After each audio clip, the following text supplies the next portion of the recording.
Hello বন্ধুরা, সাথী kitchen with village ফুডে তোমাদের সকলকে স্বাগতম। আর একটা নতুন রেসিপি ভিডিও তোমাদের সাথে শেয়ার করতে চলে আসলাম। এটা দেখো, সর্বপ্রথম আমি নিয়ে নিয়েছি কিছুটা পরিমাণে ময়দা, তার মধ্যে দিয়ে দিলাম প্রয়োজন মতন লবণ, তার মধ্যে দিয়ে দিলাম কিছুটা পরিমাণে রিফাইন অয়েল। দেখো, এগুলো কিন্তু খুব ভালোভাবে মিক্সড করে নিচ্ছি। তারপর দেখো, খুব ভালোভাবে কিন্তু মিক্সড করা হয়ে গেছে, দেখেই বুঝতে পারছো। তারপর দেখো, আমি অল্প অল্প করে জল দিয়ে কিন্তু এই ময়দার ডোটা বানিয়ে নেবো। একেবারে জলটা দিলে পাতলা হয়ে যেতে পারে, তাই জন্য আমি অল্প অল্প করে জল দিয়ে এই ডোটা খুব ভালোভাবে বানিয়ে নিলাম। দেখো, দেখি বুঝতে পারছো ডোটা কত সুন্দরভাবে বানানো হয়ে গেছে। এবার আমি এইগুলো থেকে ছোট ছোট করে লেচি কেটে নেব। দেখো, একেবারে ছোট্ট ছোট্ট লুচি হবে, তাই কিন্তু আমি একেবারেই ছোট্ট ছোট্ট করে লেচি কেটে নিচ্ছি। তারপর দেখো, এখানে আমার প্রায় সব লেচিগুলি কাটা হয়ে গেছে। এবার আমি হাতে করে দু হাতে করে পেস্ট দিয়ে কিন্তু এগুলো গোল গোল করে নিচ্ছি। তারপর দেখো, এগুলোও কিন্তু আমার করা কমপ্লিট হয়ে গেছে। দেখেই বুঝতে পারছো যে কতটা ছোট ছোট এই লেচিগুলো করেছি। আর দেখো, উনানের মধ্যে একটা কড়া বসিয়ে দিয়েছি। কড়াইয়ের মধ্যে দিয়ে দিয়েছি কিছুটা পরিমাণে সাদা তেল। আর এখানে মা আমাকে লুচিগুলো বেলে দিচ্ছে। তেলটা গরম হয়ে আসলেই কড়াইয়ের মধ্যে দিয়ে দিচ্ছি বেলে রাখা লুচিগুলো।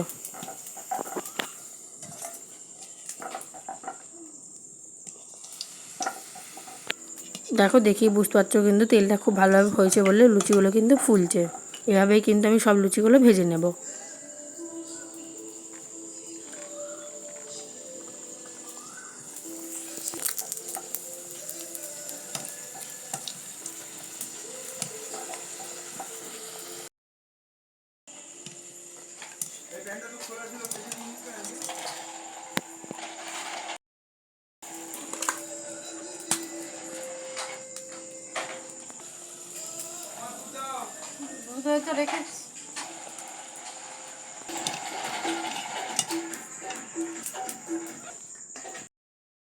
এই দেখো, আমার কিন্তু এখানে সব লুচিগুলো ভাজা কমপ্লিট হয়ে গেছে। আর কত সুন্দরভাবে ফুলেছে লুচিগুলো দেখো।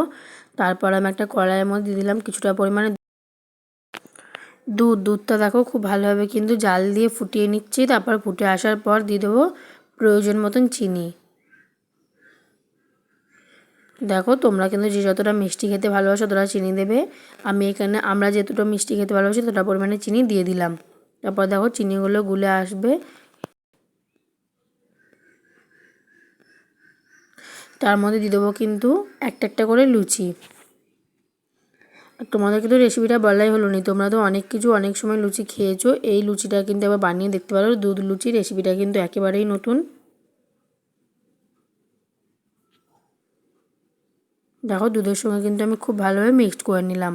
তারপর দেখো, দুধটা কিন্তু খুব ভালোভাবে ফুটে আসার পর দিয়ে দিচ্ছি একটা থেতো করে রাখা ছোটো এলাচ। এভাবেই কিন্তু আমার রেসিপিটা বানানো কমপ্লিট হয়ে গেল। তারপর দেখো, এবার আমি কড়াই থেকে একটা গামলির মধ্যে নামিয়ে নিচ্ছি। যখন নামানো হয়ে গেছে, আর কতটা সুন্দর দেখতে হয়েছে দেখো, দেখলেই কিন্তু লোভনীয় লাগবে ভীষণ।